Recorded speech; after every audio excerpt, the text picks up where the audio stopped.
ಹಿಂದಿನ ವಾರ ನಮ್ಮ ಜೊತೆ ಇದ್ದಂತಹ ಶ್ರೀ ಪ್ರಕಾಶ್ ಬೆಳವಾಡಿ ಅವರೊಂದಿಗಿನ ಮಾತುಕತೆಯ ಮುಂದುವರಿದ ಭಾಗವನ್ನ ನೀವಿವತ್ತು ನೋಡ್ತಾ ಇದ್ದೀರಿ. ಅವರು ತುಂಬಾ ಚೆನ್ನಾಗಿ ಭೈರಪ್ಪ ಒಂದ್ಸತಿ ಹೇಳಿದ್ರು. ಒಂದು ಸೆಮಿನಾರ್ ಅಲ್ಲಿ ನಾಟಕ ಆಗಕ್ಕೆ ಮುಂಚೆನೆ ಮೈಸೂರಲ್ಲಿ ಒಂದು ದೊಡ್ಡ ಸೆಮಿನಾರ್ ಆಯ್ತು ಫೆಬ್ರವರಿ 21. ಆವಾಗ ನಾಟಕ ನಾವು ಅವಾಗ 12ಕ್ಕೆ ಓಪನ್ ಮಾಡ್ಬೇಕು ಅಂತಿದ್ವಿ ನಾವು. ಅವ್ರು ಅದ್ರಲ್ಲಿ ಹೇಳಿದ್ರು, ನೋಡಿ ಒಂದು ಘಟನೆ ಹೇಳ್ತಾರ ಅವರು, ಅದ್ರ ಪ್ರಸ್ತಾಪನೂ ಬರುತ್ತೆ ನಾಟಕದಲ್ಲಿ. ಅದನ್ನ ತೋರ್ಸಲ್ಲ ನಾ ಘಟನೆ ಎಷ್ಟು ಅಂತ ತೋರ್ಸದ, ಅದು 700 ಪುಟ ಇದೆ, ಎಲ್ಲ ತೋರ್ಸಕ್ಕಾಗ. ಅದ್ರಲ್ಲಿ ಏನಾಗತ್ತೆ, ಕಾಡಲ್ಲಿ ಅವಳು ದ್ರೌಪದಿನ ಜಯದ್ರಥ ಹೊತ್ಕೊಂಡು ಹೋಗ್ಬಿಡ್ತಾನೆ. ಬಾಮ ಎಲ್ಲಿಗೆ ಹೋಗ್ತೀಯ, ಡ್ರಾಪ್ ಮಾಡ್ತೀನಿ ಅನ್ನೋ ತರ ಬಂದು, ಅವನು ಫ್ಯಾಮಿಲಿ ಅವನಲ್ವಾ, ಅವಳು ನಂಬ್ಕೊಳ್ತಾಳ ಅವಳು. ಬಟ್ ಅವನು ಈ ಟೇಕ್ಸರ್ ಅವೇ, ಈ ಕಿಡ್ನಾಪ್ಸರ್. ಅವಳು ದ್ರೌಪದಿ ಹೂಗಿಲಿಟ್ಟಾಗ ಕಾಡಿನ ಜನ ಗೊತ್ತಾಗತ್ತೆ, ಭೀಮಂಗ್ ಗೊತ್ತಾಗ್ಬಿಡುತ್ತೆ. ಭೀಮ ಹೋಗಿ ರಥವನ್ನ ನಿಲ್ಲಿಸ್ತಾನೆ. ಅವನು ಜಯದ್ರಥನ ಇಳಿಸಿ ಎಡೆಮುರಿ ಕಟ್ಟಿ ಕರ್ಕೊಂಡು ಬಂದು ಯುಧಿಷ್ಠಿರನ ಮುಂದೆ ಬಿಸಾಕ್ತಾನ. ಅವನು ಯುಧಿಷ್ಠಿರನ ಮುಂದೆ ಬಿಸಾಕಿ ಹೇಳ್ತಾನೆ, ನೋಡು ಇವನು ಇಂಥ ನೀಚ, ಇಂಥ ಕೆಲಸ ಮಾಡಿದ್ದ, ಇವನ್ಗೇನ್ ಶಿಕ್ಷೆ ಕೊಡ್ಬೇಕು ನೀನ್ ಹೇಳು ಅಣ್ಣ ಅಂತ ಕೇಳ್ತಾನೆ. ಅವನು ಯುಧಿಷ್ಠಿರ ಹೇಳ್ತಾನೆ, ಪಾಪ ನಮ್ಮ ನೆಂಟ ಅವನು, ಅವ್ರ ಮನೆಯವ್ರಿಗೆ ಬೇಜಾರಾಗೋದಿಲ್ವಾ? ದುರ್ಯೋಧನನಿಗೆ ಬೇಜಾರಾಗತ್ತೆ, ಧೃತರಾಷ್ಟ್ರಂಗೆ ಬೇಜಾರಾಗತ್ತೆ, ಅವ್ರ ಮನೆಯವ್ರಿಗೆಲ್ಲ ಬೇಜಾರಾಗತ್ತೆ. ಅವನು ಪಾಪ ನಮ್ಮ ಹತ್ತಿರದ ಸಂಬಂಧಿ, ಅವನು ಅವನ್ನ ಗೌರವದಿಂದ ಬಿಟ್ಬಿಡು ಅಂತ ಹೇಳ್ತಾನೆ. ಭೀಮನಿಗೆ ತಲೆ ಕೆಟ್ಟಿದ್ಯಾ ಅಂತಾನೆ. ಅರ್ಜುನನು ಲಾಯಲ್ ಅಲ್ಲ ಅವನು, ಯುಧಿಷ್ಠಿರಂಗ ಅವನು ಹೇಳ್ತಾನೆ, ಇಲ್ಲ ಧರ್ಮಜ ಹೇಳೋದು ಸರಿ, ಪಾಪ ಅವ್ರನ್ನ ಬಿಟ್ಬಿಡು ಅಂತ ಹೇಳ್ತಾನೆ. ಡಿಸ್ಗಸ್ಟ್ ಇಂದ ಭೀಮ ಬಿಟ್ಬಿಟ್ಟಿರ್ತಾನೆ. ಅದೇ ಜಯದ್ರಥ ಆಮೇಲೆ ಅರ್ಜುನನ್ ಮಗನ್ನ ಕೊಲ್ಲೋದಿಕ್ಕೆ ಅದು ಬರುತ್ತೆ, ಆ ನಾಟಕದಲ್ಲಿ ಬರುತ್ತದು. ಬಟ್ ಭೈರಪ್ಪ ಏನಂತಾರೆ ಅಂದ್ರೆ, ನೋಡಿ ನನಗೇನಂದ್ರೆ, ಆ ಮೊಮೆಂಟ್ ಅಲ್ಲಿ ದ್ರೌಪದಿಗೆ ಏನ್ ಅನ್ಸುತ್ತೆ, ಜಯದ್ರಥ ಅವಳನ್ನ ಎಳ್ಕೊಂಡು ಹೋಗೋದು ಯಾವ ಉದ್ದೇಶಕ್ಕೆ? ಸಭ್ಯ ಉದ್ದೇಶ ಇರಕ್ ಸಾಧ್ಯ ಇರತ್ತ? ಸಭ್ಯ ಉದ್ದೇಶ ಇದ್ರೆ ಮನೆಯವ್ರ ಜೊತೆ ಬಂದು ಕೂತ್ಕೊಂಡು ಅವ್ರ ಜೊತೆ ಊಟ ಮಾಡಿ ಡ್ರಿಂಕ್ಸ್ ಮಾಡಿ ಏನೋ ಮಾಡಿ ಹೋಗಿರೋನು. ಅವಳಿಗೆ ಇಷ್ಟವಿಲ್ಲದೆ ಬಲವಂತವಾಗಿ ಅವಳನ್ನ ಎಳ್ಕೊಂಡು ಹೊರಡ್ತಾ ಇರೋದು, ಎಸ್ಕೇಪ್ ಆಗ್ತಾ ಇದ್ರೆ ಏನು ಎಂತ ಉದ್ದೇಶ ಇರ್ಬೋದು ಅವನಿಗೆ? ಓಕೆ, ನಾನು ಅದನ್ನ ಹೇಳಕ್ ಹೋಗಲ್ಲ ಏನ್ ಉದ್ದೇಶ ಅಂತ. ಭೈರಪ್ಪ ಅವ್ರು ಹೇಳಿದ್ದಕ್ಕೆ ಅವ್ರ ಮೇಲೆ ಕೇಸ್ ಹಾಕಿದ್ದಾರೆ 3-4 ಜನ. ಓಕೆ, ಅದಕ್ಕೆ ಅದು ಹೌದು ನಿಜ, ಇಲ್ಲ ನಮ್ ದೇಶ ಹಂಗಿವಾಗ. ಓಕೆ, ಅದು ಅವಳ ಮನ್ಸಲ್ಲಿ ಏನಿದೆ ನನಗೆ ಕಾಡಿಸ್ತು. What will she think? ನಾನು ಅದನ್ನ ಬರೀತೀನಿ, ಅದನ್ನ ಬರೆದಿದ್ದೀನಿ ಅಂತ ಅಂದ್ರು. ಮಹಾಭಾರತದ 20% ಇದೆ, ಆದ್ರೆ 80% ನಂದು. ಅವ್ರು ಏನ್ ಯೋಚನೆ ಮಾಡ್ತಾರೆ ಅನ್ನೋದನ್ನ ಬರೆದಿದ್ದೀನಿ ಅಂದ್ರು. C, this is the point, ಅದಕ್ಕೆ ಹಾಡ್ ಹಾಕಲ್ಲ ಅಂತ ನಿರ್ಧಾರ ಮಾಡಿದ್ವಿ. ಹಾಗಿದ್ರೆ ಜನಕ್ಕೆ ಬೋರ್ ಆಗೋದಿದ್ರೆ ಔಟ್ಡೋರ್ ಮಾಡ್ಬೇಕಾ, ಇಡೀ ರಾತ್ರಿ ಮಾಡ್ಬೇಕಾ? ನಾ ಹೇಳಿದ್ ಇಡೀ ರಾತ್ರಿ ಮನೋರಂಜನೆ ಕೊಡೋ ತರ ನಾಟಕ ಆಗಲ್ಲ ಇದು. ಮಾತು ಕಷ್ಟ ಆ ತರದ್ದು. ಏನ್ ಮಾಡೋದು, ರಾತ್ರಿ ಎಲ್ಲ ಮಾಡಕ್ ಆಗಲ್ಲ ಇದನ್ನ. ಸೊ ಒಂದು ಕಾಂಪ್ರಮೈಸ್ ಮಾಡಿದ್ವಿ. ಏನಂದ್ರೆ, ನಾವು ಇದನ್ನ ಫುಲ್ ಡೇ ಭಾನುವಾರ ಮಾಡ್ತೀವಿ, ಆದ್ರೆ ಗುರುವಾರ, ಶುಕ್ರವಾರ, ಶನಿವಾರ 3 ಎಪಿಸೋಡ್ಸ್ ಆಗಿ ಮಾಡ್ತೀವಿ. ಅದನ್ನ 3 ಆಕ್ಟ್ ಆಗಿ ವಿಂಗಡಣೆ ಮಾಡಿದ್ದೆ ನಾನು ಆಗ್ಲೇ. 3 ಆಕ್ಟ್ಗೂ ಮುಕ್ತಾಯ ಅಂತಿರೋದು. 3 ಆಕ್ಟ್ ಆಗಿ ಮಾಡ್ತೀವಿ ನಾವು, ಬರೀ ಸಂಡೇ ಮಾತ್ರ ಫುಲ್ ಶೋ ಮಾಡ್ತೀವಿ ಅಂತ ಒಂದು ಕಾಂಪ್ರಮೈಸ್ ರೀಚ್ ಆಗುತ್ತೆ. ಆಮೇಲೆ ಒಂದು ಬೇರೆ ತರದ್ ಗಲಾಟೆ ಬಂತು, ಎಲ್ ಮಾಡೋದು ಅಂತ. ಈಗ ರಂಗಾಯಣದು ಭೂಮಿಗೀತಲ್ಲಿ ಮಾಡಿದ್ರೆ ಅವಾಗ ಕೋವಿಡ್ ಬೇರೆ ಇತ್ತು, ಅಂದ್ರೆ ಇನ್ ಸ್ವಲ್ಪ ರೆಸ್ಟ್ರಿಕ್ಷನ್ಸ್ ಇತ್ತು. ನಾವು ರಿಹರ್ಸಲ್ ಮಾಡ್ತಾ ಇದ್ವಿ ಟೈಮಲ್ಲಿ ಹೇಳೋದು, ನಾವು ಶೋ ಮಾಡೋ ಟೈಮ್ ಇರಲಿಲ್ಲ. ಕ್ಯಾನ್ ಯು ಬಿಲೀವ್, ನಮ್ದು last show 28 March, second wave ಬಂದಿತ್ತು, ಆವಾಗ್ಲೂ ರೆಸ್ಟ್ರಿಕ್ಷನ್ ಇರಲಿಲ್ಲ. ಆಮೇಲೆ ದೊಡ್ಡದಾಗೋಯ್ತು, ಅದಕ್ಕೆ ನಿಲ್ಸ್ಬೇಕಾಯ್ತು ಅಷ್ಟೇ ನಾವು. ಓಕೆ, ಆ ಭೂಮಿಗೀತ ಅಲ್ಲ, ಹಂಗಾರೆ ನಾವು ಒಂದು 80 ಜನನ 75 ಜನನ ಹೆಚ್ಚಂದ್ರೆ 110 ಜನನ ಕೂಡಿಸಿ ಮಾಡ್ಬೇಕು. ನಾವು 8.5 ಗಂಟೆ ನಾಟಕನ 35-40 ಜನ ಕಲಾವಿದರು, 100 ಜನ ಆಡಿಯನ್ಸ್ಗೆ ಎಷ್ಟು ಶೋಸ್ ಮಾಡಿದ್ರೆ ಅದು 2,000 ತಲುಪುತ್ತೆ. ಇನ್ನಷ್ಟು ಶೋ ಮಾಡಿದ್ರೆ 3,000 ತಲುಪುತ್ತದು. ಎಷ್ಟ್ ದಿನ ಅಂತ ಮಾಡೋದು? ಮತ್ತೆ ಈ ರಂಗಾಯಣದವ್ರು ಹಂಗಲ್ಲ ಇವರು. ಈಗ ಇದಕ್ಕೆ ಅವ್ರಿಗೆ ಸ್ಯಾಂಕ್ಷನ್ ಬಂದಿದೆ, ಈ ನಾಟಕ ಮಾಡ್ತಾರೆ, 2 ತಿಂಗಳು ಇದನ್ನ ಬಿಟ್ಬಿಡ್ತಾರೆ, ಬಿಟ್ಬಿಟ್ಟು ಇನ್ನೊಂದು ನಾಟಕ ತಗೊಳ್ತಾರೆ ಇವ್ರು. ಆ ತರದವ್ರು ಇವ್ರು. ಇಷ್ಟೆಲ್ಲ ಕಷ್ಟಪಟ್ಟು 1 ತಿಂಗಳು, 1 ವರ್ಷ ಅದರ ಬಗ್ಗೆ ಯೋಚನೆ ಮಾಡಿ ನಾವು ಭೂಮಿಗೀತಲ್ಲಿ 10 ಶೋ 10 ಸಂಡೆ ಮಾಡೋದಕ್ಕ ನನಗೆ ಮನ್ಸಿರ್ಲಿಲ್ಲ. ಸೊ ನಾ ಹೇಳ್ದೆ ಓಪನಿಂಗ್ ನಾವು ದೊಡ್ಡ ಥಿಯೇಟರ್ ಅಲ್ಲಿ ಮಾಡೋಣ. ಆಮೇಲೆ ಯಾವ್ದೋ ಒಂದು ಹೊಸ ಥಿಯೇಟರ್ ಇದೆ ಅಲ್ಲಿ ಮೈಸೂರಲ್ಲಿ, ಅಲ್ಲಿ ಹೋಗಿ ಮಾಡೋಣ ಅಂತ ಒಂದು ಜಾಗ ನೋಡ್ಕೊಂಡು ಬಂದೆ. ಅವ್ರ ರಂಗಾಯಣ ಬ್ಯಾಕ್ ಸ್ಟೇಜ್ ಅವ್ರ ಪೂರ್ತಿ ಸಿಟ್ಟು ಬಂದ್ಬಿಡ್ತು ಅವ್ರಿಗೆ. ನಾವ್ ಇಲ್ಲಿ ಏನಾದ್ರು ಮಾಡಲ್ಲ, ಏನ್ ಸರ್ ಇದು ಈ ತರ ಸ್ಟೇಜ್ ಅಂದ್ರೆ ದೊಡ್ಡ ಕನ್ವೆನ್ಷನ್ ಸೆಂಟರ್ ಅದು.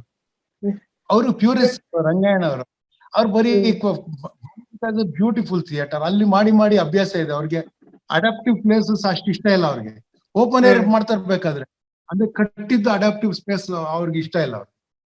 ಹೇಳ್ದೆ ಟೂರ್ ಹೆಂಗ್ ಮಾಡ್ತಾರೆ ಅಂತೆಲ್ಲ ನಾನು ವಾದ ಮಾಡಿದೆ. ಸರಿಯಾಗಿ ಯಾಮಾರ್ಸಿದ್ರು. ನಾನು ಶೂಟಿಂಗಿಗೆ ಅಂತ ಹೊರಟದೆ, ಮಧ್ಯಾಹ್ನ ಶೂಟಿಂಗ್ ಹೊರಟಾಗ್ತಾ ಇದ್ದೆ. ಓ ಇದು ಕಲಾಮಂದಿರ ಬುಕ್ ಮಾಡ್ಬಿಟ್ಟಿದ್ದಾರೆ ಅಲ್ಲಿ, ಆ ಜಾಗ ಬೇಡ ಕಲಾಮಂದಿರದಲ್ಲಿ ಮಾಡ್ತಿದ್ವಿ ಅಂತ ಒಪ್ಪಿಸ್ಬಿಟ್ಟು ಕಲಾಮಂದಿರ ಬುಕ್ ಮಾಡ್ಬಿಟ್ರು. ಸೊ ನಾವ್ ವಿಧಿ ಇಲ್ಲ, ಅಷ್ಟೊತ್ತಿಗೆ ತುಂಬಾ ಲೇಟ್ ಆಗಿತ್ತು, ಚೇಂಜ್ ಮಾಡಕ್ ಆಗ್ತಾ ಇರ್ಲಿಲ್ಲ. ಇದೇ ಡಿಸೈನ್ ಅಂದ್ರೆ ಕೆಳಗಡೆ ಇಂಟಿಮೇಟ್ ಥಿಯೇಟರ್ಗೆ ಏನ್ ಮಾಡಿದೀವೋ ಆ ಚೌಕಟ್ಟನ್ನ ಅಲ್ಲಿ ಕಲಾಮಂದಿರದಲ್ಲಿ ಕಟ್ಟಿ ಬ್ಲಾಕಿಂಗ್ ನ ಏನು ಚೇಂಜ್ ಮಾಡದೆ ನಾವು ಕಲಾಮಂದಿರದಲ್ಲಿ ಮಾಡಿದ್ವಿ. ಕಲಾಮಂದಿರದಲ್ಲಿ ಬಾಲ್ಕನಿ ಸೀಟ್ಸ್ ನ ಮಾರ್ಲಿಲ್ಲ, ಅದು ಇಂಪಾಸಿಬಲ್, ಅದು ಏನು ಮಾಡಕ್ಕಾಗಲ್ಲ. ಕೆಳಗಡೆದ್ ಮಾತ್ರ ಮಾಡಿದ್ವಿ. ಆ ಕೆಳಗಡೆನೆ 800 ಸೀಟ್ ಇದೆ ಅದು. ಅದು 3 ದಿನ ಸುಮಾರು ಹೌಸ್ಫುಲ್ ಆಯ್ತು. 2000ಕ್ಕೂ ಹೆಚ್ಚು ಜನ 3 ದಿನದಲ್ಲಿ ನೋಡಿದ್ರು. ಸೊ ಅವರು ಭೂಮಿಗೀತಾಲಿ ಹೌಸ್ಫುಲ್ ಮಾಡಿ ಅವ್ರು 3-4 ತಿಂಗಳು 5 ತಿಂಗಳು 6 ತಿಂಗಳು ಮಾಡೋಷ್ಟು ನಾವು ಫಸ್ಟ್ 3 days ಮುಗಿಸ್ಬಿಟ್ರು. ಅದಾದ್ಮೇಲೆ we did this experiment of 3 ಕಂತು ಮತ್ತೆ ಸಂಡೇ ಅಂತ ಒಂದ್ಸತಿ ಮಾಡಿದ್ರು. ಆ ಕಂತುಗಳಿಗೆ ಡಿಮ್ಯಾಂಡ್ ಇರಲಿಲ್ಲ. Every one wanted to see the full 8 hour show. So ಆ ಎಪಿಸೋಡ್ ಅನ್ನ ಡ್ರಾಪ್ ಮಾಡಿದ್ರು. Then we did 3 more shows continuously on 26th, 27th, 28th, 8.5, 9 hours, all 3 days we did. So we have had in a way 6 full shows. ನಾನು ನಿಮ್ಗೆ ಯಾಕೆ ಹೇಳ್ತೀನಿ ಅಂದ್ರೆ ಇದ್ರಲ್ಲಿ ನೋಡಿ, ಕಾದಂಬರಿ, ರಂಗರೂಪ, ರಂಗಾಯಣ ಅನ್ನೋ ವ್ಯವಸ್ಥೆ, ಅವ್ರಿಗಿರೋ ಥಿಯೇಟರ್, ಮತ್ತೆ ನಾನು ಹೊರಗಡೆಯಿಂದ ಹೋಗಿರೋ ನಿರ್ದೇಶಕ, ಇದೆಲ್ಲ ಮೇಳೈಸಿ ಇಂಥದ್ದೊಂದು ಪ್ರೊಡಕ್ಷನ್ ಆಗಿದ್ದು. ಇದರ ಕಷ್ಟಗಳ ಜೊತೆ ಇದರ ಸಾಧ್ಯತೆಗಳು ಇದ್ವು. ಸಾಧ್ಯತೆಗಳು ಕಷ್ಟಗಳನ್ನ ಮೀರಿದ್ರಿಂದ ನಾವು ಪ್ರಯೋಗ ಮಾಡೋದಕ್ಕಾಯ್ತು, ಇದ್ರೆ ಆಗ್ತಿರ್ಲಿಲ್ಲ. ಇಷ್ಟೆಲ್ಲ ಸೇರಿ ಆಗಿದ್ದಕ್ಕೆ ಅದು ಮಾಡಕ್ಕಾಗಿದ್ದು. ಇಲ್ದಾದ್ರೆ ಒಂಥರ ಈಗ ಯೋಚನೆ ಮಾಡಿದ್ರೆ ಇಂಪಾಸಿಬಲ್ ಅನ್ಸೋದು, ಅದ್ ಹೆಂಗ್ ತಗೊಂಡ್ವಿ, ಅದ್ ಹೆಂಗ್ ಮಾಡಿದ್ವಿ ಅಂತ ಅನ್ಸುತ್ತೆ. ಸರ್, ದಟ್ ರಿಮೈಂಡ್ಸ್ ಮೀ, ಈಗ ಕನ್ನಡ ಅಂಡ್ ಕಲ್ಚರ್ ಡಿಪಾರ್ಟ್ಮೆಂಟ್ ಇಂದ ಒಂದು ಒಳ್ಳೆ ಇನಿಷಿಯೇಟಿವ್ ಮಾಡ್ತಾರೆ. ಅಂದ್ರೆ ನಾಟಕ ತಂಡಗಳಿಗೆ ಇಷ್ಟು ಫಂಡಿಂಗ್ ಅಂತ ಮಾಡ್ತಾರೆ. ಸೊ ಅದನ್ನ ನಾಟಕ ಅವರು ಮಾಡ್ಬೋದು ಅಂತ ವರ್ಷ ಇಂತಿಷ್ಟು ಟೀಮ್ಗಳಿಗೆ ಇಷ್ಟು ಫಂಡಿಂಗ್ ಅಂತ ಬರುತ್ತೆ. You have to apply, then they will approve it and send the money etcetera. ಇದು ಬರ್ತಾ ಅಂದ್ರೆ ಇದು ಒಂಥರ ಬೂನ್ ಕೂಡ ಹೌದು, ಹಾಗೆ ಬೇನ್ ಕೂಡ ಹೌದು ಅಂತ ನನ್ಗೆ ಅನ್ಸುತ್ತೆ. ಅಂದ್ರೆ ಈ ತರ ದೊಡ್ಡ ಪ್ರೊಡಕ್ಷನ್ ಗಳ ಬಗ್ಗೆ ನಾನು ಮಾತಾಡ್ತಾ ಇಲ್ಲ. ಈ ವರ್ಷ ಒಂದಷ್ಟು ನಾಟಕ ತಂಡಗಳಿಗೆ ಅಂತ ಕೊಡ್ತಾರಲ್ಲ, ಅದ್ರ ಬಗ್ಗೆ ಮಾತಾಡ್ತಾ ಇದ್ದೀನಿ. ಪ್ರತಿ ವರ್ಷ ದುಡ್ಡು ಬರುತ್ತೆ, ಅದಕ್ಕೋಸ್ಕರ ಒಂದು ಪ್ರೊಡಕ್ಷನ್ ಮಾಡಿ ತೋರಿಸ್ಬೇಕು ಅನ್ನೋ ಕಾರಣಕ್ಕೆ ನಾಟಕಗಳದು ಬರೋದು ಹೆಚ್ಚಾಗ್ತಾ ಇದೆ ಅಂತ ನಿಮ್ಗೆ ಅನ್ಸುತ್ತೆ? ಅಂದ್ರೆ ಒರಿಜಿನಲಿ ಇಂಟ್ರೆಸ್ಟ್ ಇಟ್ಕೊಂಡು ಇಷ್ಟೆಲ್ಲ ರಿಸರ್ಚ್ ಮಾಡಿ ಕಷ್ಟಪಟ್ಟು ಮಾಡೋ ನಾಟಕಗಳಿಗಿಂತ ಓಕೆ ದುಡ್ಡು ಬರುತ್ತೆ ಇವಾಗ ಡಾಕ್ಯುಮೆಂಟ್ ತೋರಿಸ್ಬೇಕು ಅಂತ ಮಾಡೋ ನಾಟಕಗಳು ಜಾಸ್ತಿ ಆಗ್ತಾ ಇದೆಯಾ? ಈ ತರ ಆಗೋದ್ರಿಂದ ನಮ್ಮ ಗುಣಮಟ್ಟ ಎಲ್ಲೋ ಬಿದ್ದೋಗ್ತಾ ಇದೆ ಅಂತ ನಿಮ್ಗೆ ಅನ್ಸುತ್ತಾ? ನೋಡಿ, ಇದು ತುಂಬಾ ಕಾಂಪ್ಲೆಕ್ಸ್ ಅಂಡ್ ಡಿಫಿಕಲ್ಟ್ ಕ್ವೆಶ್ಚನ್ ನೀವು ಕೇಳೋದು. ಇದು ಮೂರು ಮಾದರಿಗಳಿದೆ. ಈಗ ಈ ಹಿಂದಿನ ಟ್ರೆಡಿಷನಲ್ ಸೋವಿಯತ್ ಟೈಪ್ ಮಾಡೆಲ್ ಏನಿತ್ತು ಅಂದ್ರೆ, the state will recognize who is a good architect, state will say who is a dancer, state will say who is a singer, state will say what is a good film, state will say what is a good novel. ಇದು Soviet model. Nehru ಅವರು adapt ಮಾಡ್ಕೊಂಡಿದ್ದು ಹೆಚ್ಚು ಕಮ್ಮಿ ಅದೇ ಒಂದು state sponsored model. ಅದೇ Soviet union ಅಷ್ಟು strict ಆಗಿರ್ಲಿಲ್ಲ ಅದು. ಇಲ್ಲಿ ಪಾಪ್ಯುಲರ್ ಮಾಡೆಲ್ ಇರೋದಕ್ಕೂ ಬಿಟ್ರು. ಇಲ್ಲದ್ರೆ ಬಾಲಿವುಡ್ ನಮ್ ಕಮರ್ಷಿಯಲ್ ಸಿನಿಮಾ ಎಲ್ಲ ಬೆಳೀತಿರ್ಲಿಲ್ಲ. ನಮ್ಮಲ್ಲಿ ಈಗಲೂ ಇದೆ ನೋಡಿ. ಅಂದ್ರೆ ಅವಾರ್ಡ್ ಸಿನಿಮಾ ಅಂತ ಏನ್ ಕರಿತೀವೋ, ಅಥವಾ ಅವಾರ್ಡ್ ರೈಟಿಂಗ್ ಅಂತ ಏನ್ ಕರಿತೀವೋ, ಈಗ ಭೈರಪ್ಪ ಆತರ ಒಂದು ರೀತಿಯಲ್ಲಿ ಸರ್ಕಾರಿ ಪೋಷಿತ ಇಂಟೆಲೆಕ್ಚುಲಿ ಅಕ್ಸೆಪ್ಟೆಡ್ ರೈಟರ್ ಆಗಿ ಇರ್ಲಿಲ್ಲ ಅವರು ಹಿಂದೆ ಬರೀತಿದ್ದ ಕಾಲದಲ್ಲಿ ಅವರ ಪಾಪ್ಯುಲಾರಿಟಿ ಎಲ್ಲವನ್ನೂ ಓವರ್ವೆಲ್ ಮಾಡ್ಬಿಡ್ತು ಕಡೆಗೆ. ಆದ್ರೆ ಅವ್ರು ಬರಿತಾ ಇದ್ದ ಕಾಲದಲ್ಲಿ ಈ ದೊಡ್ಡ ರೈಟರ್ಸ್ ಬೇರೆ ಯಾರಿದ್ರು, ಸರ್ಕಾರಕ್ಕೆ ಯಾರು ನಿಕಟವರ್ತಿಗಳಾಗಿದ್ರು, ಆ ರೀತಿ ಅವ್ರು ಬೆಳಿಲಿಲ್ಲ. ಯಾಕಂದ್ರೆ ಅವರಿಗೆ ಹತ್ರ ಇರಬಹುದಾದ ಸರ್ಕಾರಿ ಇರ್ಲಿಲ್ಲ ಅವಾಗ. ಅವ್ರಿಗೆ ಈಗ 91 ವರ್ಷ ಈಗ. ಅಂದ್ರೆ ಅವ್ರು ಬರಿತಾ ಇದ್ದಿದ್ದ ಕಾಲದಲ್ಲಿ, ಪರ್ವ ಬರೆದು 40 ವರ್ಷ ಆಯ್ತು. ಈಗ ಅವ್ರು ಬರಿತಾ ಇದ್ದಿದ್ದ ಕಾಲದಲ್ಲಿ ಅವರನ್ನ ಪೋಷಿಸುವ ಮನೋಧರ್ಮ ನಮ್ಮ ಒಂದು ಈ ಬೌದ್ಧಿಕ ಜಗತ್ತಲ್ಲ ಇರ್ಲಿಲ್ಲ, ಮತ್ತೆ ಈ ನಮ್ಮ ರಾಜಕೀಯ ವಲಯದಲ್ಲೂ ಇರ್ಲಿಲ್ಲ. ಅದೆಲ್ಲ ಓದುಗರಿಂದ ಬಂದಿದ್ದು ಅವ್ರಿಗೆ. ಓಕೆ, ಸೊ ಅದನ್ನು ಒಂದು ಮಾದರಿ ನೋಡ್ಕೊಳ್ಳಿ. ಎರಡನೇ ತರದ ಮಾದರಿ ಪಕ್ಕ US type model, where the government does not give awards. Oscar award ಕೊಡೋದು ಆಸ್ಕರ್ ಅಕಾಡೆಮಿ. ಆಸ್ಕರ್ ಅಕಾಡೆಮಿ ಅಂದ್ರೆ ಅವರು ಫಿಲ್ಮ್ ಪ್ರೊಫೆಷನಲ್ಸ್ ಅವರೆಲ್ಲ. ಇನ್ನೊಂದು Oscar academy full film professionals. ಯಾರು ಸರ್ಕಾರದ ಜೋ ಬೈಡೆನ್ ಅವ್ರ ಕಡೆಯಿಂದ ಯಾರು ಅದ್ರಲ್ಲಿ ಇರೋದಿಲ್ಲ, ಎಲ್ಲ ಸಿನಿಮಾದವ್ರು ಮಾತ್ರ ಇರ್ತಾರೆ ಅದರಲ್ಲಿ.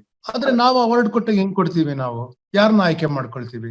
ಯಾವ ಸರ್ಕಾರ ಇರ್ತೋ ಅವ್ರ ಧೋರಣೆ ನೋಡಿ ಆಯ್ಕೆ ಮಾಡ್ಕೊಳ್ತಾರೆ. ನನ್ಗೊಂದ್ಸತಿ ನ್ಯಾಷನಲ್ ಚಾನೆಲ್ ಅವರು ಯಾರು ಅಂತ ಹೇಳಲ್ಲ, ನನ್ಗೆ ಒಂದ್ಸತಿ ಕರೆದ್ಬಿಟ್ಟು ಈ ಮಂಗಳೂರಿನಲ್ಲಿ ಪಬ್ ಅಟ್ಯಾಕ್ ಆಯ್ತಲ್ಲ, ಅದ್ರ ಬಗ್ಗೆ ಮಾತಾಡಕ್ಕೆ ಬರ್ತೀರಾ? ನೀವೇನ್ ಮಾತಾಡ್ತೀರಾ ಅಲ್ಲಿ ಬಂದು ಅಂತ ಕೇಳಿದ್ರು. ಅಂದ್ರೆ ಡಿಸ್ಕಷನ್ ಮುಂಚೆ. ಅಲ್ಲ ನೀವೇನ್ ಕೇಳ್ತೀರಾ ಅಂದ್ರೆ ನಾನು, ಅಲ್ಲ ನೀವು ಅದು ಸರಿನಾ ತಪ್ಪ ಏನ್ ಹೇಳ್ತೀರಾ ನೀವು? ಹೇಳ್ದೆ, ಇಲ್ಲ ಮೇಡಮ್, ಇಲ್ಲಿ ಕಾನೂನಲ್ಲಿ ಯಾರು ಹೊಡೆಯೋದು ತಪ್ಪು, ಅದೇನ್ ಕೇಳೋದೇನಿಲ್ಲ, doesn't require a discussion. Another some other problem, there is a moral issue here that you should be worried about, no? What is the moral issue? I said, there were actually young girls who had gone there without telling their parents. Okay, the fact that they were attacked really worries me. Either you create pubs where you give protection to girls, you keep bouncers who will protect these girls. That is my morality. Otherwise, I won't send my daughter. ಇವಾಗ new years MG ರೋಡಲ್ಲಿ ಗಲಾಟೆ ಆಗತ್ತೆ ಅಂದ್ರೆ ನನ್ನ ಮಗಳನ್ನ ಕಳ್ಸಲ್ಲ ಅಂದೆ ನಾನು ಅವ್ರಿಗೆ. ಮತ್ತೆ ಅವ್ರು ನನ್ನ ಕರೀಲಿಲ್ಲ. ಅವ್ರಿಗೆ ಆತರ ನಾನು ಕಾಂಪ್ಲೆಕ್ಸ್ ಆಗಿ ಮಾತಾಡೋದು ಅವ್ರಿಗೆ ಬೇಕಿರ್ಲಿಲ್ಲ. ಅವ್ರಿಗೆ ನಾ ಇದು ಯಾಕೆ ಹೇಳ್ತೀನಿ ನಾನು ಅಂದ್ರೆ, ನೀವು ಸರ್ಕಾರದ ದುಡ್ಡು ತಗೊಂಡು ನೀವು ಮಾಡೋದಿದ್ರೆ ಸರ್ಕಾರದ ವಿರುದ್ಧ ಮಾಡೋದಕ್ಕಾಗತ್ತ ಅನ್ನೋ ಪ್ರಶ್ನೆ ಬರುತ್ತೆ. ನೀವು ಅದು ಬರೋದಿಲ್ಲ ಪ್ರಶ್ನೆ. ನೀವು ಮೆಚ್ಚೋ ಸರ್ಕಾರ. ಈಗ ನನಗೆ ಪ್ರೀತಿ ಇರೋ ಒಬ್ಬ ರಾಜಕಾರಣಿ ಪ್ರಧಾನಿ ಆಗಿರ್ತಾನೆ, ಇನ್ನೊಬ್ಬರಿಗಿರೋ ಪ್ರೀತಿ ಇರೋ ರಾಜಕಾರಣಿ ಪ್ರಧಾನಿ ಆಗಿರ್ತಾನೆ. ಅವ್ನು ಏನೂ ತಪ್ಪೇ ಮಾಡಲ್ಲ ಅಂತ ನಮ್ಮ ಮನ್ಸಲ್ಲಿ ಇರುತ್ತೆ. ಈಗ ಹೇಳ್ತಾರಲ್ಲ ಅವ್ರು ಭಕ್ತ ಗೀಕ್ತ ಅಂತೆಲ್ಲ ಹೇಳ್ತಾರಲ್ಲ, ನಮ್ಮ ಮನ್ಸಲ್ಲಿ ಅವ್ರು ಏನೂ ತಪ್ಪೇ ಮಾಡೋದಿಲ್ಲ ಅವ್ರು ಅಂತಿರುತ್ತೆ. ಆಯ್ತಾ? ಈಗ ನಾವು ಅವ್ರ ಕೈಲಿ ದುಡ್ಡಿಸ್ಕೊಂಡ್ರೆ ನಾವು ವಿರೋಧ ಮಾಡ್ತೀವಿ ಅಂತ ನನ್ಗೆ ಒಪ್ಪಿಗೆ ಇಲ್ಲ. ಈ ಸಮಸ್ಯೆ ಬರುತ್ತೆ. ಸರ್ಕಾರ ದುಡ್ಡು ಕೊಡದೇ ಇದ್ರೆ ಥಿಯೇಟರ್ ಹೆಂಗ್ ಉಳಿಯುತ್ತೆ ಅನ್ನೋ ಪ್ರಶ್ನೆ ಬರ್ಬೋದು. ನನಗೆ ಗೊತ್ತಿಲ್ಲ. ಹಂಗೇನಾರು ಬಂತು ಅಂದ್ರೆ, ಈಗ ಅವ್ರೇನೋ ಥಿಯೇಟರ್ಗಳು ಕಟ್ಟಿದಾರಲ್ಲ ಸರ್ಕಾರ, ಇವರೆಲ್ಲ ಬಳಸ್ಕೊಳ್ತಾ ಇದಾರೆ ಅದನ್ನ. ಸರ್ಕಾರ ಎಷ್ಟೊಂದು ಥಿಯೇಟರ್ ಕಟ್ಟಿದೆ, ಅಷ್ಟೆಲ್ಲ ಬೆಂಗಳೂರಿನಲ್ಲಿ ಒಂದು 9 theatre they are like ghost houses, haunted houses. ಇವ್ರು ಹೋಗೋದ್ರ ಅಲ್ಲಿ ನಾಟಕ ಮಾಡ್ತಾರೆ, ಅದನ್ನ ರಿವೈವ್ ಮಾಡಿ ಇವ್ರು ಮಾಡ್ತಾರ. ಇವರು ಸರ್ಕಾರ ಅದಕ್ಕೆ ದುಡ್ಡು ಕೊಡ್ಲಿ, ನೀವು ಬಂದು ಈ ಥಿಯೇಟರ್ನೆಲ್ಲ ನೀವು ರೆಡಿ ಮಾಡಿ ಇದನ್ನ ಯೂಸ್ ಮಾಡೋಕಾದ್ರೆ ನಾವು ಥಿಯೇಟರ್ ಅದನ್ನ ಸರಿ ಮಾಡ್ಕೊಡ್ತೀವಿ. ಎಷ್ಟೊಂದು ಟ್ರೂಪ್ಸ್ಗೆ ದುಡ್ಡು ಹಂಚೋದ್ ಬದಲು ಇರೋ 4-5 ಥಿಯೇಟರ್ನ ಸರಿ ಮಾಡ್ಕೊಡ್ಲಿ, ಬಾಲ್ ಭವನ್ನ ಸರಿ ಮಾಡ್ಕೊಡ್ಲಿ, ಗುರುನಾನಕ್ ಭವನ್ ಮತ್ತೆ ನಾವು ಯೂಸ್ ಮಾಡೋ ತರ ಮಾಡ್ಕೊಡ್ಲಿ. ನಾವೆಲ್ಲ ಎಷ್ಟು ನಾಟಕಗಳು ಮಾಡ್ತಾ ಇದ್ವಿ ಅಲ್ಲೆಲ್ಲ, ಅದನ್ನೆಲ್ಲ ಮತ್ತೆ ರಿವೈವ್ ಮಾಡ್ಕೊಡಿ ನಮ್ಗೆ. ಅದು ಮಾಡಿ ನೀವು ಇವರು ರಂಗಶಂಕರ ನಡೆಸೋ ತರಾನೇ ನೀವು ಡಿಸಿಪ್ಲಿನ್ ಇಟ್ಟು ನಡೆಸ್ಕೊಡಿ. ಅದನ್ನ ಕೇಳಿದ್ರೆ ನನಗೆ ಒಪ್ಪಿಗೆ ಇದೆ. ಆದ್ರೆ ತಂಡಗಳಿಗೆ ಹಣ ಕೊಟ್ಟು ನಾಟಕ ಮಾಡಿ ಇವ್ರ ಹಿರಿಯರು ಅವ್ರ ಸಾಹಿತಿಗಳನ್ನ ಕಟ್ಕೊಂಡು ನಾವೆಲ್ಲ ರೆವಲ್ಯೂಷನರೀಸು, ನಾವು ಇದು ಜನಪರ, ನಾವು ಪುರೋಗಾಮಿ ಅಂತ ಹೇಳ್ಕೊಳ್ಳೋದೆಲ್ಲ ಡೋಂಗಿ ಅನ್ಸುತ್ತೆ ನನಗೆ. ಅದು ನಮ್ಮ ದೇಶದಲ್ಲಿ ವೇರ್ ಮಾರಲ್ ಪಾಸ್ಚರಿಂಗ್ ನಮ್ಗೆ ತುಂಬಾ ಬೇಗ ಬಂದ್ಬಿಡುತ್ತೆ. ಈಗ ನೀವು ಮಾತಾಡ್ತಾ ಇದ್ದಂಗೆ ನನಗೆ first you are a girl, next ನೀವು ಚಿಕ್ಕವರು. ಸೊ ನಾನು ನನ್ನ ವಯೋ ಸಹಜ ಮತ್ತೆ ಗಂಡಸಾಗಿರೋದ್ರಿಂದ ನಾನು ನಿಮ್ಗೆ ಲೆಕ್ಚರ್ ಹೊಡಿಯೋ ನನಗೆ ಬುದ್ಧಿ ಬಂದ್ಬಿಡ್ತಾನೆ, ತಕ್ಷಣಕ್ಕೆ ಬಂದ್ಬಿಡುತ್ತೆ. I will begin to moral posturing. ನೋಡಿ, ನೀವಂತ ಪ್ರಶ್ನೆಗಳನ್ನ ಕೇಳಬಾರ್ದು ಅಂತ ಹೇಳಕ್ ಹೆಂಗೆ ಬಂದ್ಬಿಡುತ್ತೋ. ಇದು ನಾವು ಜರ್ನಲಿಸಂ, ನೀವು ಕೆಲ್ಸಕ್ಕೆ ಸೇರ್ಕೊಂಡ್ರೆ ನೋಡಿರ್ತೀರಾ, ಇಲ್ಲಿ ಸೀನಿಯರ್ಸ್ ಹಂಗೆ ಮಾತಾಡೋದು. If you any young person is at young person and girl, young person girl, bright girl, ಅವಳು continues wants to give advice and moral advice. ನಮ್ ದೇಶದಲ್ಲಿ ಮಾರಲ್ಲಿ ಪೋಸ್ಚರ್ ಮಾಡೋ ಟೆಂಡೆನ್ಸಿ ಎಲ್ಲರಿಗೂ ಇರುತ್ತೆ. ಅದರಿಂದ ಐ ಫೀಲ್ ನಾಟಕ ರಂಗ ಆತರ ಕರಪ್ಟ್ ಆಗ್ಬಿಟ್ರೆ, ಮಾರಲ್ ಪೋಸ್ಚರಿಂಗ್ ನ ಕಲೆ, ಎಸ್ಪೆಷಲಿ ನಾಟಕ, I see theatre as a sacred medium compared to all other. ಯಾಕೆಂದ್ರೆ ಅದಕ್ಕೆ ಒಂದೇ ದೇಶ ಕಾಲದಲ್ಲಿ ಪ್ರೇಕ್ಷಕ ಮತ್ತೆ ನಟ ಒಂದೇ ಜಾಗದಲ್ಲಿ ಒಂದೇ ಸಮಯಕ್ಕೆ ಅನುಭವ ಕಟ್ಕೊಂಡು ಅನುಭವ ಸ್ವೀಕಾರ ಆಗತ್ತಲ್ಲ ಅಲ್ಲಿ. That is A very great thing. Both of them have to bring their bodies to that place. It's not a recorded medium. You can't go and watch it somewhere else. When you watch a play in a limited frame, remember you're watching a film. You may say it's a live play. Illa adu theater alli aagtaradna nanu nodta idini. But the editor is cutting and showing it to you from different angles. You are not choosing what you're seeing. Understand? The agency of the prekshaka is removed. You should have the right to be bold with a face. Okay, and you should be able to critically analyze that character, to be bold with that character. Theater is a live form, and now every time actors must create that experience, and every time the audience must come to that place. ಕಷ್ಟಪಟ್ಕೊಂಡು ಥಿಯೇಟರ್ಗೆ ಬಂದು ದುಡ್ಡು ಖರ್ಚು ಮಾಡಿ ಒಳಗೆ ಬಂದು ನೋಡ್ಕೊಂಡು ಹೋಗ್ಬೇಕು. ಅಲ್ಲೂ ನೀವು ಬಂದು ಪ್ರಾಪಗ್ಯಾಂಡ ಮಾಡಕ್ ಶುರು ಮಾಡ್ಬಿಟ್ರೆ ದೊಡ್ಡ ಅನ್ಯಾಯ ಆಗತ್ತೆ ಅಂತ ನನ್ಗನ್ಸುತ್ತೆ. ಈಗ ನೀವು ತುಂಬಾ ಸಾಚಗಳು, ಸೈದ್ಧಾಂತಿಕವಾಗಿ ಬದ್ಧರಾಗಿರುವವರು, ಮತ್ತೆ ಎಸ್ಪೆಷಲಿ ಕನ್ನಡದವರಷ್ಟು ನಿಮ್ಮಷ್ಟು ಕನ್ನಡ ಬುದ್ಧಿಜೀವಿಗಳಷ್ಟು ಶ್ರೇಷ್ಠ ವ್ಯಕ್ತಿಗಳು ಜಗತ್ತಲ್ಲಿ ಇಲ್ಲ ಅಂತ ನಾವು ಒಪ್ಕೊಳ್ಳೋಣ. ಸರ್ಕಾರ ಹಂಗಿರ್ಬೇಕಲ್ಲ, ಸರ್ಕಾರ ನಿಮಗ್ ಕೊಡ್ಬೇಕಲ್ಲ, ಸರ್ಕಾರ ಆಯ್ಕೆ ಮಾಡ್ಕೊಂಡ್ ಕೊಡತ್ತಲ್ವಾ, ಏನಪ್ಪ ಮಾಡ್ತಿದ್ಯಾ ಅಂತ ಕೇಳ್ಕೊಳತ್ತಲ್ವಾ. ಯಾಕೆಂದ್ರೆ ಸರ್ಕಾರ ನಿಮ್ಮಷ್ಟು ಒಳ್ಳೆ ಇರೋದಿಲ್ವಲ್ಲ. ನಿಮ್ಮಷ್ಟು ಒಳ್ಳೆಯಾಗಿರೋ ಸರ್ಕಾರ ಇದ್ದಿದ್ರೆ ಭಾರತವನ್ನ ಮಾರ್ಬಿಡ್ಬೇಕಾಗಿತ್ತು ಇಷ್ಟಕ್ಕೆ ನಾವು ಹಂತವಾಗಿ. ಅದಕ್ಕೆ ನಾನು ಹೇಳೋದು, ಈ ದುಡ್ಡು ಕೊಡೋದಿದೆಯಲ್ಲ ಅದು ಸರ್ಕಾರನೇ ಕೊಡಬೇಕು. You must all infrastructure should be built just as the government is willing to spend so much money, thousands of crores for commuting. ಅಂದ್ರೆ ಜನ ಓಡಾಡೋದಿಕ್ಕೆ ಏನು 100 ಕಿಲೋಮೀಟರ್ ಫ್ಲೈಓವರ್ ಕಟ್ತಾರಂತೆ, ಎಲಿವೇಟೆಡ್ ಕಾರಿಡಾರ್ ಕಟ್ತಾರಂತೆ, ಮತ್ತೆ 36,000 ಕೋಟಿ ಖರ್ಚು ಮಾಡಿ 2ನೇ ಫೇಸ್ ಮೆಟ್ರೋ ಮುಗಿಸೋಷ್ಟಕ್ಕೆ 75,000 ಕೋಟಿ ಆಗಿರುತ್ತದು. ಇಷ್ಟೆಲ್ಲ ಮರಗಳ ಕಡಿದು ಎಲ್ಲ ಮೆಟ್ರೋ ಮಾಡಿ ಏನೇನೋ ಮಾಡ್ತಿರಲ್ಲ ನೀವು. ಅದೇ ತರ ಸ್ವಲ್ಪ ಪ್ರೈಮರಿ ಸ್ಕೂಲ್ಗೂ, ರಂಗಭೂಮಿಗೂ, ಸಂಗೀತಕ್ಕೂ ಇದಕ್ಕೆಲ್ಲ ಅವ್ರು ಸ್ವಲ್ಪ ಕೊಡ್ಬೇಕು ಅವರು ಅಲ್ವಾ. ಇವಾಗ ಕೋವಿಡ್ ಬಂದಿದೆ, ಹೆಲ್ತ್ಗೆ ಇಂಡಿಯಾಲಿ ಏನ್ರಿ, look at what we spend on health infrastructure. Do you know, from the first 5-year plan, there has never been any money from the Center for Primary Education. There was money at the outset for IITs. There was no money for primary education. ಅಂದ್ರೆ what kind of priority we had, ಇದಕ್ಕೆಲ್ಲ ಇರಬೇಕು.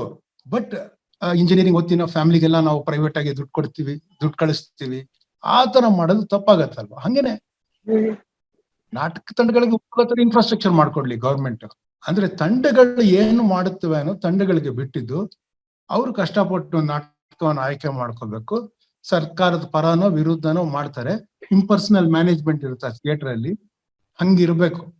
ಈ national award ಕೊಡೋದು ಸಿನಿಮಾಗೆ, state award ಕೊಡೋದು ಸಿನಿಮಾಗೆ, ಅವೆಲ್ಲ ನಿಲ್ಲಿಸ್ಬಿಡ್ಬೇಕು.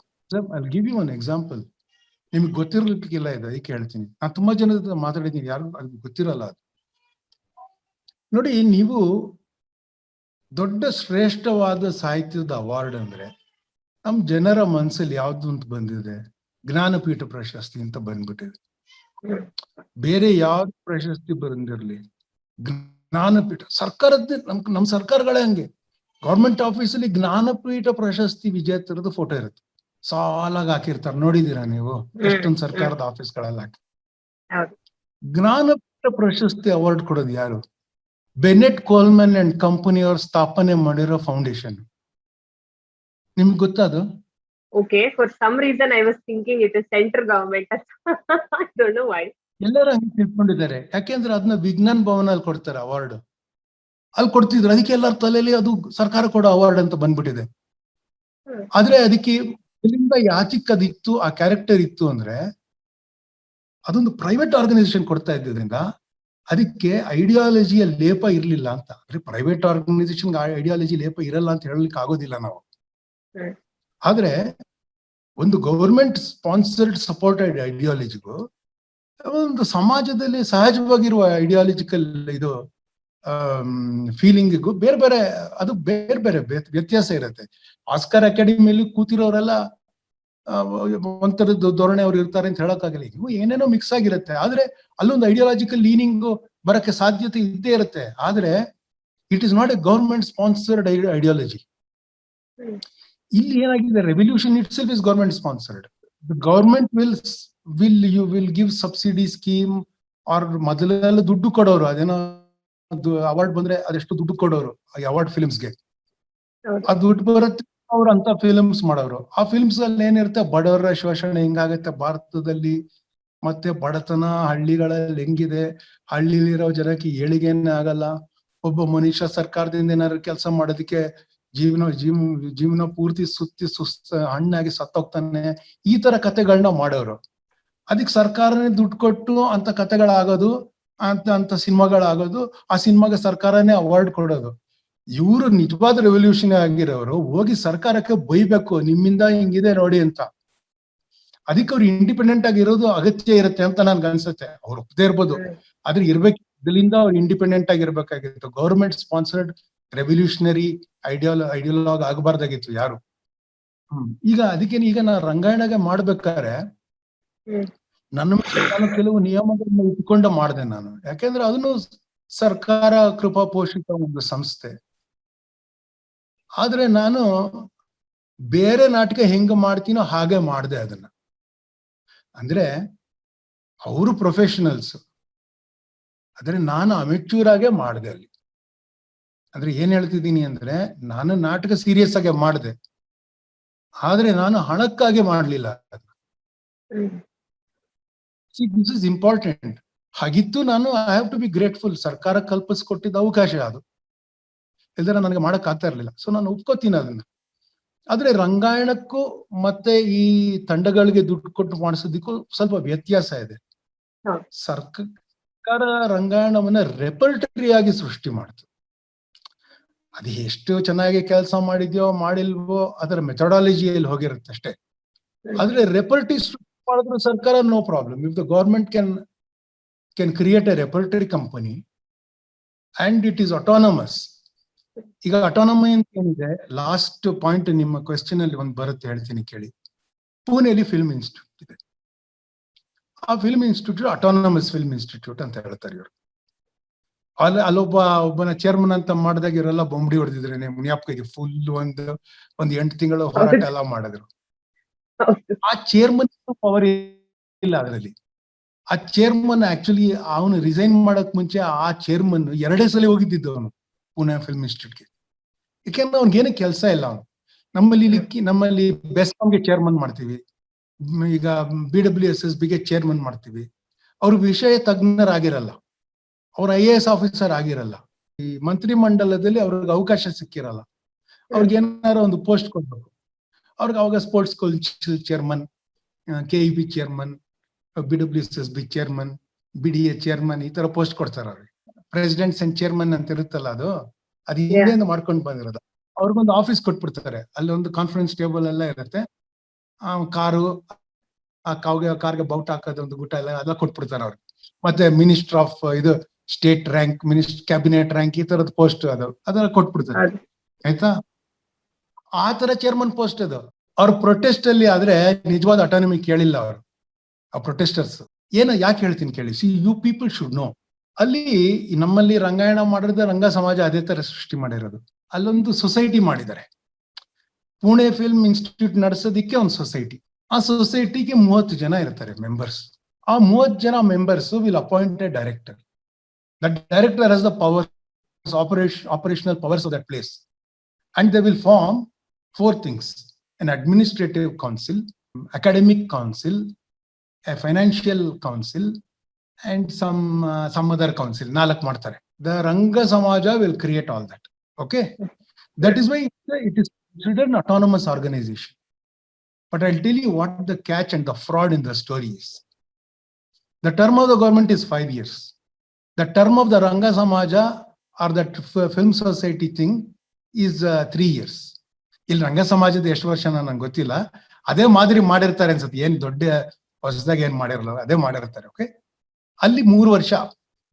ಯಾಕೆ ಅಂದ್ರೆ ಇದ್ರಲ್ಲಿ ಒಳ್ಳೆ ಮಾಡೋರ್ನ ರಿನಾಮಿನೇಟ್ ಮಾಡಲ್ಲ ಅವರು ಸರ್ಕಾರ, when it is in power. ಮತ್ತೆ ಈ ಸರ್ಕಾರ ಮುಗಿತಿದ್ದಂಗೆ ನೆಕ್ಸ್ಟ್ ಸರ್ಕಾರ ಬರುತ್ತಲ್ಲ, ಅವ್ರಿಗೆ ಚಾನ್ಸ್ ಇರುತ್ತೆ ಅವ್ರವ್ರನ್ನೇ ಹಾಕೊಳಕ್ಕೆ. All the 30 are appointed by the government, ministry of information and broadcasting. So ಅಲ್ಲಿ ಯಾರು ಮಿನಿಸ್ಟರ್ ಆಗಿರ್ತಾನೋ ಅವನ್ಗೆ ಅವನ್ ಮನೆಯಲ್ಲಿ ಕೆಲಸ ಮಾಡ್ಕೊಂಡಿರ್ಬೇಕು ಇವ್ರು. ಆತರ ಅಂದ್ರೆ ಹಂಗಿಲ್ಲ, ಅದು ಅವನ್ ಧೋರಣೆಗೆ ಇರ್ಬೇಕು ಇವ್ರು.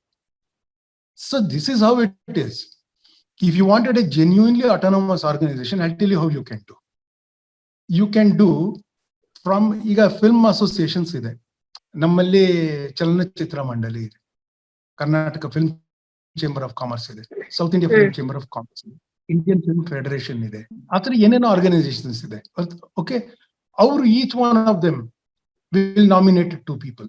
So it's a fraternity that chooses everything. They will have an election inside the film fraternity and they'll send 2 from each film industry from all over India. You can send 1 person. Okay, hang madangidre more democratic, that is. Karnataka and the film chamber will choose somebody. It need not be a film chamber member. They'll choose somebody they like. ಕೆಲವು ಕೆಟ್ಟದಾಗ ಮಾಡ್ಬೋದು, ಕೆಲವರು ಚೆನ್ನಾಗಿ ಮಾಡ್ಬೋದು. You send the best person who won the cinematography award, one person who's won the national award for cinematography, or some Shrestha award of that time for cinematography, for direction, for acting, male, female, for sound design. ಆತರ ನೀವು technically ಒಂದು 20 fields ಅಲ್ಲಿ ಆಯ್ಕೆ ಮಾಡಿ ಅವ್ರನ್ನ ಅಲ್ಲಿ ಸಮಾಜದಲ್ಲಿ ಹಾಕಿ, they will ಅವ್ರಿಗೆ ಅಕಾಡೆಮಿಕ್ ಕಾಳಜಿ, ಸಬ್ಜೆಕ್ಟ್ ಮೇಲೆ ಇಂಟ್ರೆಸ್ಟ್, ಅವ್ರ ಪ್ಯಾಷನ್ ಅವ್ರಿಗೆ ಚೆನ್ನಾಗಿರುತ್ತಲ್ವಾ.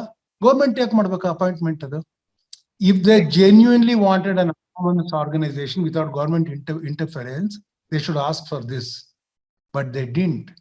Do you know why? Because they want that vyavasthe.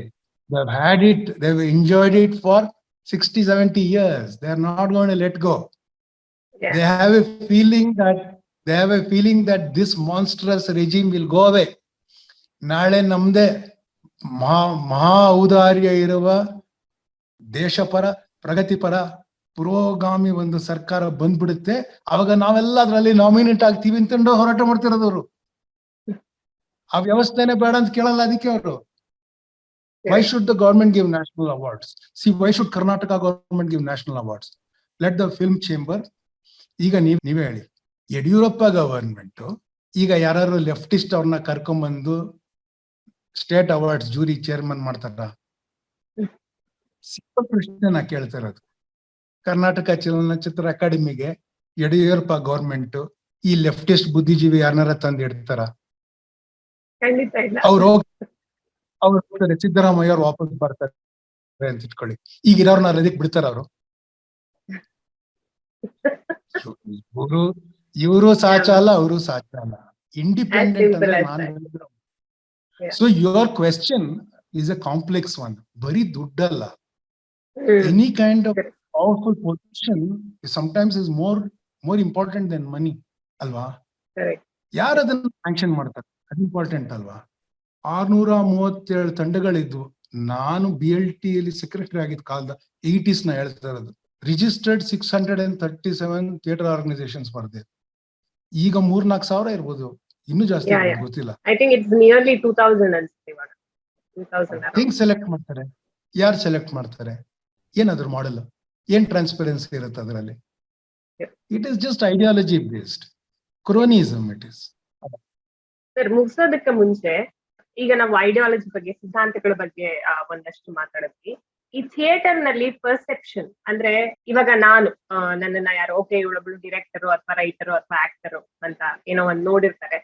So ನಾನು ಯಾವುದೋ ಒಂದು ನನ್ನ ಪರ್ಸನಲ್ ಸಿದ್ಧಾಂತದ ಮೇಲೆ ಒಂದು ಸ್ಟೇಟ್ಮೆಂಟ್ ಕೊಟ್ಟಾಗ, ಅಥವಾ ನನಗೆ ಇಷ್ಟದ ಯಾವುದೋ ಒಬ್ಬ ಲೀಡರ್ನ ನಾನು ಸಪೋರ್ಟ್ ಮಾಡಿದಾಗ ಆ ಪರ್ಸೆಪ್ಷನ್ ಚೇಂಜ್ ಆಗತ್ತೆ ಅಂತ ನಿಮ್ಗೆ ಅನ್ಸುತ್ತೆ? ಥಿಯೇಟರ್ ನಲ್ಲಿ ಎಸ್ಪೆಷಲಿ ಥಿಯೇಟರ್ ನೋರೇನೆ ಹೇಗೆ ನಮ್ಮನ್ನ ನೋಡ್ತಾ ಇದ್ರು, ನಮ್ಮ ಐಡಿಯಾಲಜಿ ಯಾವುದು ಅನ್ನೋದ್ರ ಮೇಲೆ ಅವರು ನೋಡೋ ರೀತಿ ಬದಲಾಗತ್ತೆ ಅಂತ ನಿಮ್ಗೆ ಅನ್ಸುತ್ತಾ? ಅಂಡ್ ಅದು ಎಷ್ಟು ಸರಿ ಇಫ್ ದಟ್ ಹ್ಯಾಪನ್ಸ್? ಸಿ, ನಾವು ಮಾಡರ್ನ್ ಥಿಯೇಟರ್ ಏನಿದೆ, ನಾವು ಹಿಂದಿನ ತರ ಕಂಪನಿ ನಾಟಕ ಆತರ ಇತ್ತಲ್ಲ, ಆತರ ಬದುಕಿಗಾಗಿ ಥಿಯೇಟರ್ ಮಾಡೋದು ತುಂಬಾ ಕಮ್ಮಿ. ನಾವು most of do theatre because of passion. We have to earn somewhere else. ಅಕಸ್ಮಾತ್ ಏನೋ ಗ್ರಾಂಟ್ ಬಂತು ಅಥವಾ ಯಾರೋ ಅಪರೂಪಕ್ಕೆ ಏನೋ ದುಡ್ಡು ಕೊಡ್ತಾರೆ ಶೋಗೆ ರಿಹರ್ಸಲ್ಗೆ ಅಂತ ಇಟ್ಕೊಂಡ್ರು, it's not gonna make your living. ನೀವೆಲ್ಲೋ ಸಂಪಾದನೆ ಮಾಡಿ ನಿಮ್ಮ ಅಮೂಲ್ಯವಾದ ಸಮಯವನ್ನ, ಎಷ್ಟೋ ಸಲ ಹಣವನ್ನ ಇದರಲ್ಲಿ ವ್ಯಯ ಮಾಡ್ಬೇಕಾಗತ್ತೆ ರಂಗಭೂಮಿಲಿ ಇರ್ಬೇಕಾದ್ರೆ. ಅಂದ್ರೆ ಎಂತವ್ರು ನಾವು ಬರ್ತೀವಿ ರಂಗಭೂಮಿಗೆ, ನಮ್ಗೆ ಏನೋ ಪ್ಯಾಷನ್, ಏನೋ ಒಂದ್ ಯಾವ್ದೋ ನಮ್ ಕಾಡ್ಸತ್ತೆ, ಬಾಧಿಸತ್ತೆ. ನಾವು ಜನರ ಹತ್ರ ಇರಬೇಕು. ನಾವು ನಮ್ಮ ಪಾಡಿಗೆ ಏನೋ ಪೇಂಟಿಂಗ್ ಮಾಡ್ಕೊಂಡು ನೋಡ್ಲಿ ಬಿಡ್ಲಿ ಏನೋ ಮಾಡ್ಕೊಂಡು ಇರೋ ತರದವರು ಅಲ್ಲ. ನಮ್ಗೆ ಪ್ರೇಕ್ಷಕರು ಬೇಕು. ಈಗ ನಾವು ಯಾತಿಕ್ ಮಾಡ್ತೀವಿ ಅದು? Because we are concerned about what is wrong, what we think is wrong, or what is not right, or what bothers us in our society ಅಲ್ವಾ? ಅದಕ್ಕಾಗಿ ಸ್ವಲ್ಪ ಒಂದು ನ್ಯಾಚುರಲ್ ಲೆಫ್ಟಿಸ್ಟ್ ಟೆಂಡೆನ್ಸಿ ಥಿಯೇಟರ್ ಅಲ್ಲಿ ಇರೋರ್ಗೆ ಇರುತ್ತೆ. ನಾವು ಥಿಯೇಟರಿಗೆ ಬರೋ ಜನ ಇರ್ತೀವಲ್ಲ, ನಾವು ದುಡ್ಡಿಗೆ ಬರೋದಿಲ್ಲ. We always come because I always consider theatre people A special people. ಯಾಕೆಂದ್ರೆ ದೇಲ್ ಬಿ ವೆರಿ ಐಡಿಯಲಿಸ್ಟಿಕ್, ತುಂಬಾ ಪ್ಯಾಷನೇಟ್ ಆಗಿರ್ತಾರೆ. ಅದಕ್ಕೆ ಬರ್ತಾರೆ ಅವರು. ಒಂದ್ ಸಹಜವಾಗಿ ಎಷ್ಟೋ ಜನಕ್ಕೆ ಇದರಿಂದ ಸಿನಿಮಾಗೆ ಹೋಗ್ಬೋದು, ಟಿವಿಗೆ ಹೋಗ್ಬೋದು ಅಂತ ಆಸೆ ಇರ್ಬೋದು. ಆದ್ರೆ ತುಂಬಾ ಜನ ಥಿಯೇಟರ್ ಉಳ್ಕೊಂಡವ್ರ ಬಗ್ಗೆ ನಾವು ಮಾತಾಡ್ತಾ ಇರೋದು. ಅಂದ್ರೆ 10 ವರ್ಷ, 15 ವರ್ಷ, 20 ವರ್ಷ, 30 ವರ್ಷ ಥಿಯೇಟರ್ ಅಲ್ಲಿ ಉಳ್ಕೊಂಡಿರ್ತಾರಲ್ಲ, ಅಂತವ್ರ ಬಗ್ಗೆ ಹೇಳೋದು. ಅವರು ಖಂಡಿತ ದುಡ್ಡಿಗಾಗಿ ಥಿಯೇಟರ್ ಅಲ್ಲಿ ಇರಲ್ಲ. ಯಾಕಂದ್ರೆ ಥಿಯೇಟರ್ ಅಲ್ಲಿ ದುಡ್ಡಿಲ್ಲ. ಸೊ ಯಾತಿಕ್ಕಿದ್ದಾರೆ? ಅವ್ರಿಗೇನೋ ನಾ ಹೇಳ್ದಂಗೆ ಏನೋ ಒಂದು ಕಾಳಜಿ ಇರುತ್ತೆ ಅವ್ರಿಗೆ. They will be disturbed about some aspect of society. And ಅವ್ರಿಗೆ ಹೇಳ್ಕೋಬೇಕು ಅಂತ ಇರುತ್ತೆ. ಹೇಳ್ಕೊಳಕ್ಕೆ ಅವ್ರಿಗೆ ಪ್ರೇಕ್ಷಕರು ಬೇಕು. ಅಂತವ್ರಿಗೆ ಏನಂದ್ರೆ ಒಂದು ನ್ಯಾಚುರಲಿ ಅವ್ರಿಗೊಂದು ಇವಾಗ ಏನನ್ನ ಲೆಫ್ಟಿಸ್ಟ್ ಅಂತೀವೋ ಆ ಧೋರಣೆ ಇರುತ್ತೆ. ನಾ ಹೇಳೋದು ಲೆಫ್ಟಿಸ್ಟ್ ಅಂದ್ರೆ ಹಿಂದಿನ ಕಾಲದಲ್ಲಿ ಏನಿತ್ತು ಅಂದ್ರೆ, ಈಗ ಈ ಸರ್ಕಾರ ಬದಲಾಗಿ ಇನ್ನೊಂದು ಸರ್ಕಾರ ಬರುತ್ತೆ ಅಂತ ಇಟ್ಕೊಳ್ಳಿ.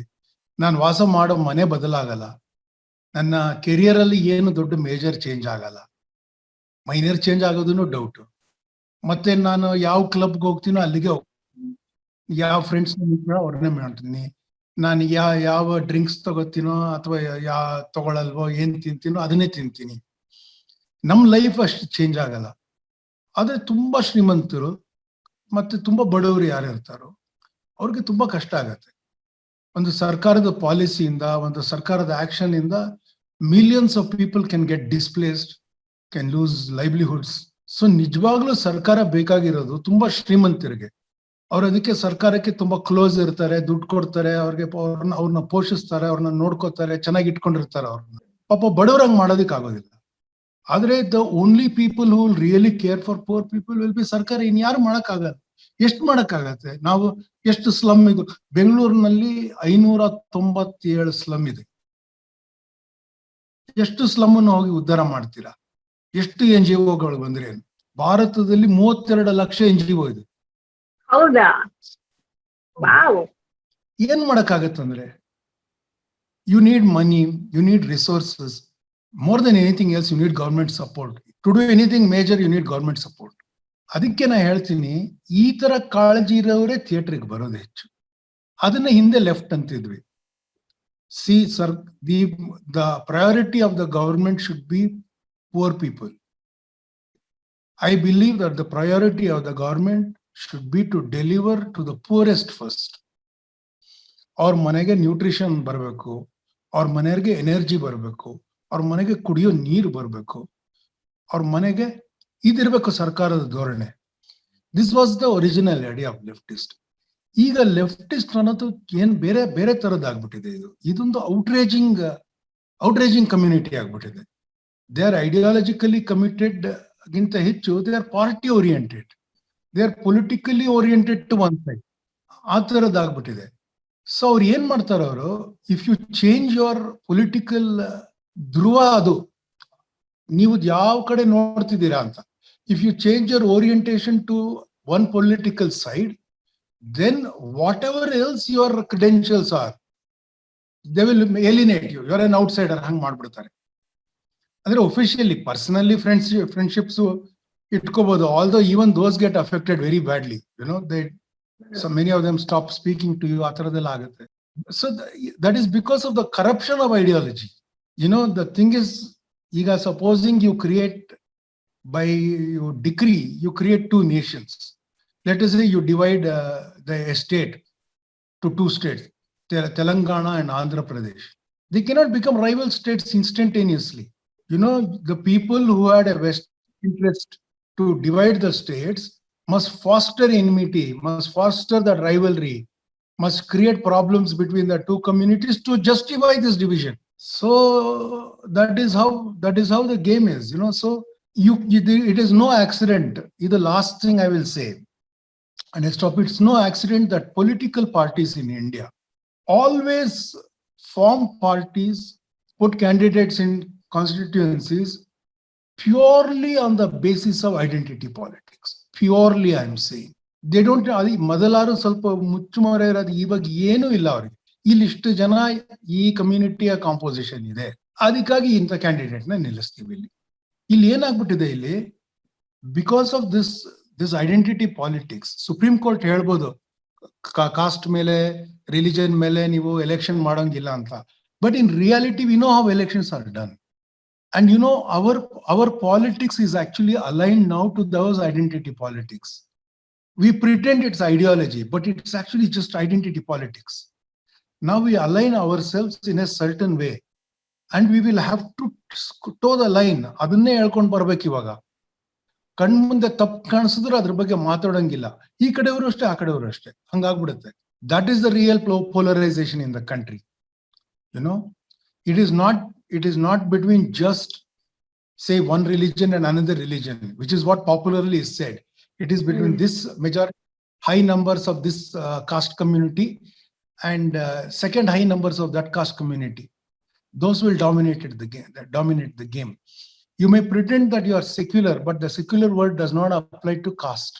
You'll be blatantly casteist. So adrinda our rhetoric is different from our reality. So ನಾವು ತುಂಬಾ ಒಳ್ಳೆಯವ್ರ ತರ ಮಾತಾಡೋದಿರುತ್ತೆ ನಮ್ದು actually, but we are all complicit in this identity politics, I feel. Some people are open and acknowledging it. Some people don't have the courage to acknowledge it, or sometimes it is even worse. Some people are too stupid to realize it. Ashte. But the problem is there. Yeah. The problem is there. Thank you so much. It was an honor talking to you.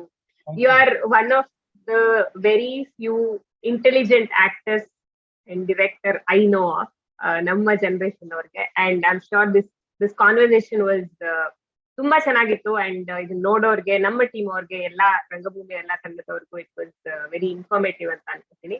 And thank you so much, ನೋಟ ನಾಟಕದಲ್ಲಿ ಬಂದಿದ್ದಕ್ಕೆ. Sure. Thank you, sir. Stay safe. Take care. Thank you. Thank you.